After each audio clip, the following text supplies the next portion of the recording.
it happened when it happened because when we planned it, yeah. But I felt worthy of her. Ooh, You know, hold on, black man. I You gotta know, hold that one right? for a second. okay, I'll hold it. I felt worthy of her. Yeah, Expound on that. Yeah. Ooh. It All right, let's get into this Jonathan Majors interview on the Breakfast Club. He has some things to say regarding his marriage to Meagan Good that y'all may be surprised about my take on. Officially tied the knot.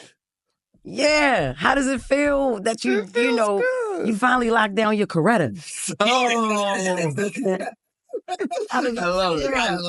I love it. Bring it, come. It's beautiful. Yeah. You know, it's the ending of a chapter and the beginning of a chapter, and I'm at a place where we got married on the 18th. That was a couple days ago. Yes. A couple sleeps ago, and I felt worthy of her. Ooh, You know, hold on, black man. I You gotta know, hold right? that one for a second. Okay, I'll hold it. I felt worthy of her. Yeah. Expound on that. Yeah. Ooh. I'm also going to break the video up a little bit just to make sure we don't get any copyright issues. But what did y'all just feel when he said that?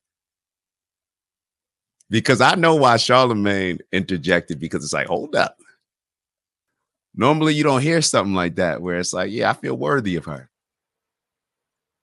And I'm not even sure that, like, obviously we're going to play the video. We're going to find out. And I did watch the rest of the video, but I wanted to jump on here and share with y'all my initial thoughts and the roller coaster that I went through just as I was watching this video, because perhaps a lot of other people are going through that same roller coaster as well. When he said I felt worthy of her, I'm like, yeah, shoot, like we need more of that energy. Feel worthy. You know what I mean? I feel like as men, and people may say more specifically black men, but I'm just talking overall as men, it's so popular right now in society and culture, especially in America, for us to be only humbling ourselves, right? Uplifting and empowering the woman, but the man almost has to speak down on himself. Maybe that's not the case with y'all, but that's just the case as far as what I see happening in a lot of America, to the point where I think Charlemagne was surprised, like, whoa, the audacity of this. You know what I mean? Like, almost he's making a joke saying like, damn, this black man got some audacity to be saying he feel worthy. But let's keep going. Let's keep going. All right, let's keep going. Let's hear what's said next. She is an incredible woman, and I'm gonna go back a couple seconds. I felt worthy of her. Expound on that. Yeah. Ooh. She is an incredible woman, and I had to get to that level, you know, spiritually, socially, emotionally. I had to mature a lot, and she caught me at a time when I was in a bad way, you know, and I was very upfront about that with her, and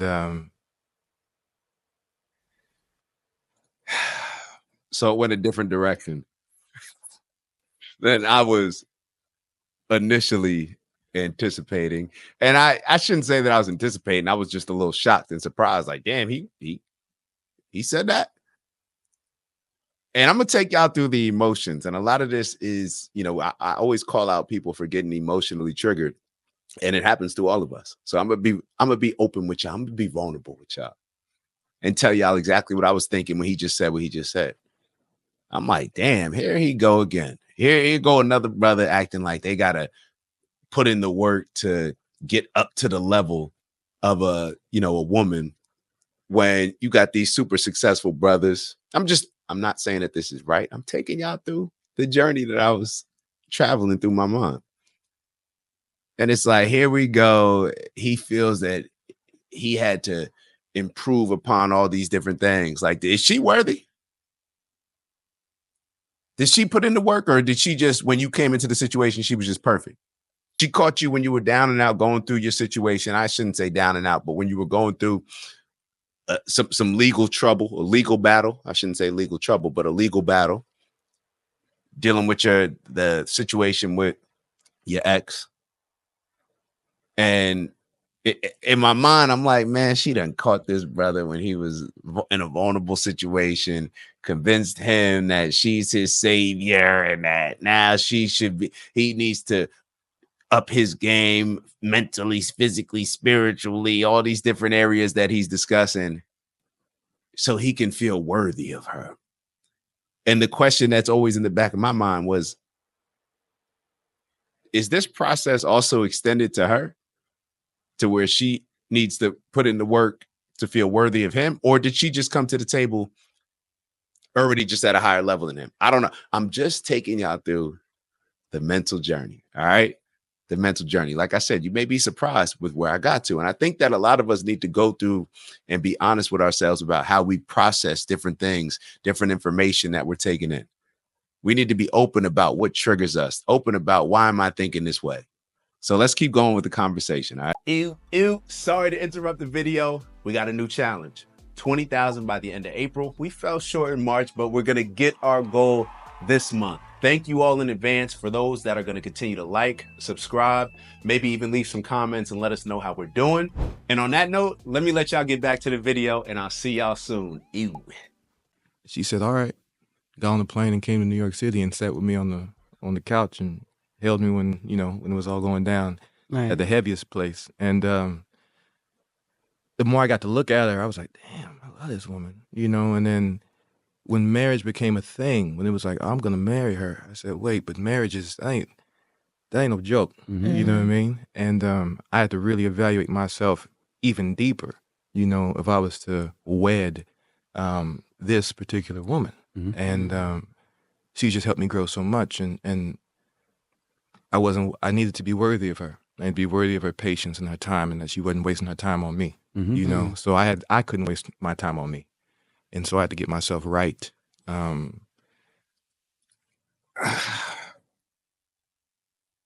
So I'm just giving y'all, I'm not necessarily feeling all of this right now, even though it does bring up those emotions. It does trigger those same emotions of when I first watched the video.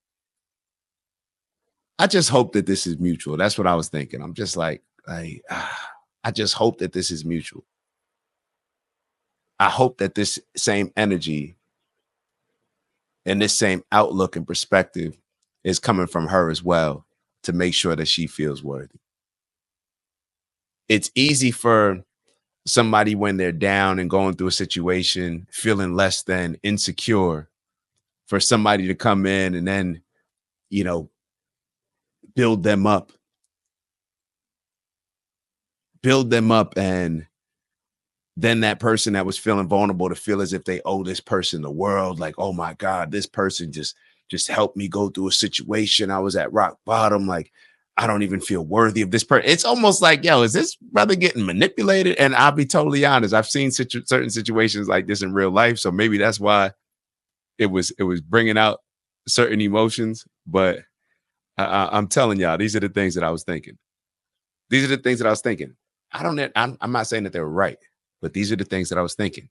It's all about the journey and where we land, right? Where we land. So let's keep going. And then we did it. Yeah. And the journey continues, like the marriage is happiest day of my life. Yo, he is like smile like that. Yeah, I see the glow. God. Hey, what type of work did you put in? Oh, brother. To be the man that she was worthy of. Had to get my mind right. I had a lot of I just had a lot of shit that was just piled up that I never really dealt with, and those things hindered me socially, emotionally, spiritually. Even the relationship with my God, was not where it needed to be, and she being such a strong woman of God, that became clear that I need to work on that. And so, I mean, y'all seen the movie and y'all know me, so I look at something like that and it's like, all right, Jay, what you gonna do? I'm an actor. I appreciate the words you said, man. I trained for 11 years nonstop for acting, summers, whatever. I'm an athlete. I lifted, I ran, I did that. And every time I did that, I had a team of people around me to make me worthy of those jobs and that occupation. And I didn't do that for me, I didn't do that for myself. And so the process of becoming worthy, for her, I thought, well, apply the same thing. I had 8 different acting coaches, 8 different, I went to 2 different schools. Just do the same thing for yourself, brother. So I did, And this is when I started to question, well, are you doing it for you? Are you investing in you? Are you investing in her? Is she the only reason? And I'll be totally honest, this is why my personal situations, and we talked about this before, we see the world through our own individual experiences, and then we cast that vision and experience on how the world should work, how the world does work, just our perception of the reality, right? So when I'm thinking about the situations that I've gone through with seeing different people only, it's like your boy get out of a relationship or getting out, now he want to start working out to get her back, and just like that type of stuff. So that was going through my mind, and I had to check myself. I had to say, like, and I had to ask myself, even if she's the motivation for him to become the best version of himself, isn't that how things should work? Even if that's the inspiration for, if there's certain people that come into your life. Now, I guess the question mark comes in for me, and I guess others, I don't know, whatever. For me is that, should I already just be inspired myself? Or is it okay if I allow somebody else to inspire me more? And then that's just the ego playing games. That's just the ego where it's like, it doesn't matter. The end result is for me to be in the best place that I can be. If she inspires me and helps me get there, then why not? I've had people that I've never even met, sports figures, entrepreneurs, different people in different areas of life inspire me. And I've never even met them, never even shared an interaction with them. They don't even know that I exist. So why would I be so turned off to somebody who's going to be my teammate, my partner in life, right? Partner, that word still, see, even the ego, even when I say the word partner, like something like, it's just the ego. I'm just being open with y'all. That's something that I'm working on.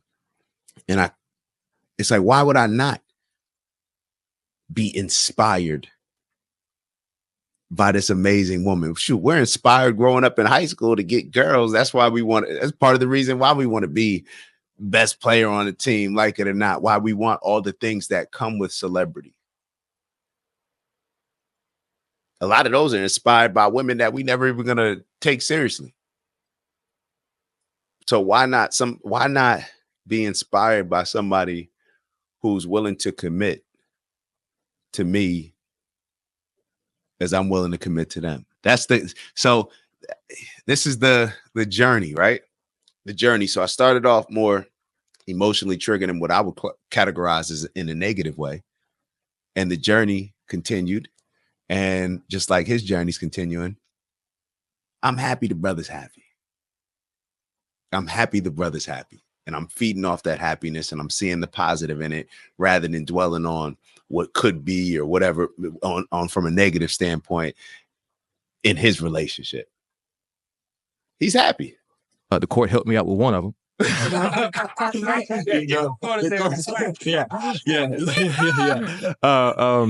I actually love those guys. You know what I mean? I love that situation. I've already spoken to my therapist. I'm a stick with it. And do the peer counseling.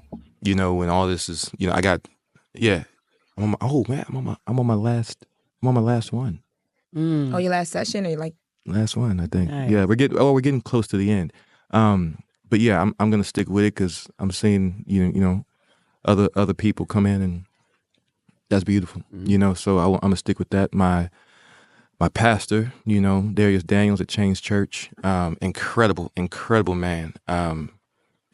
Mentor, friend, life coach. My other personal therapist, the men's group I started, the business I started, all these people that can just go, AJ, they go from pulling my coattail to being like, oh, that's different. You know what I mean? And so just keeping those folks around me to help keep me upright, and mirror back to me what it is I'm doing, you know, and I feel I'm smiling because I'm in such a great place. Yeah. You know what I mean? That's it. I've just never been so happy, you know, and it's hard to say, but I don't think I had facsimiles of happiness growing up, but never happy, you know. Just brief moments here and there. Yeah, you know what I mean? Saying, oh, you got a job, wicked. Oh, you doing this, wicked. Oh, you doing that, wicked, you know. But there's a part of me, all that hurt, all that trauma, all those things I needed to work out, you know, that wouldn't allow that, you know. But now we got those out. Now we're getting those out. It's an interesting point that he brings up. You know, a lot of times we identify reaching certain levels of success, whether it's material success or whether it's a job, whatever it may be. We just have this mindset where it's like, oh, once I get to this point, I'll be happy. Once I get to this point, I'll be happy. Now, that may work for some people. That may help some people attain certain goals and aspirations. It may work for some people.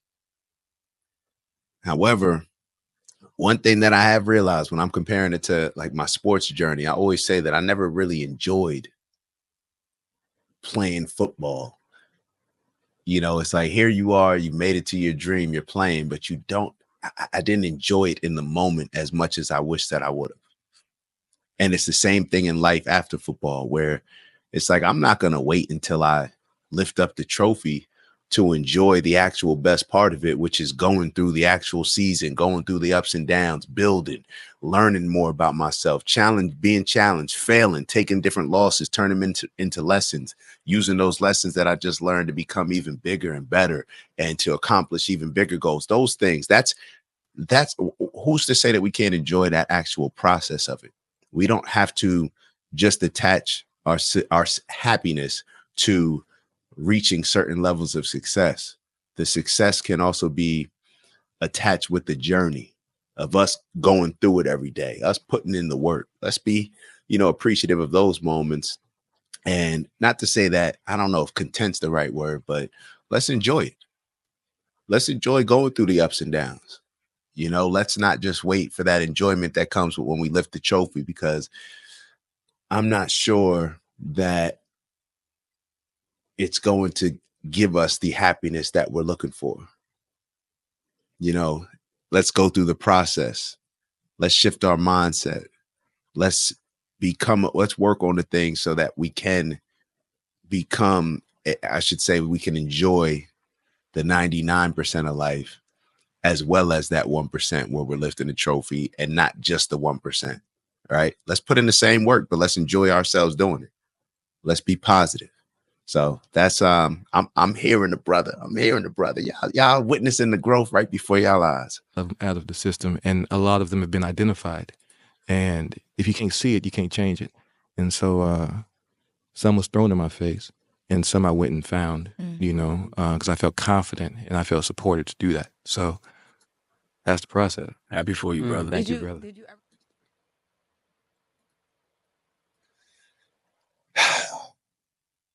Y'all let me know how y'all feel in the comments. Like, share, and subscribe. And I'll see y'all on the next one. Ew.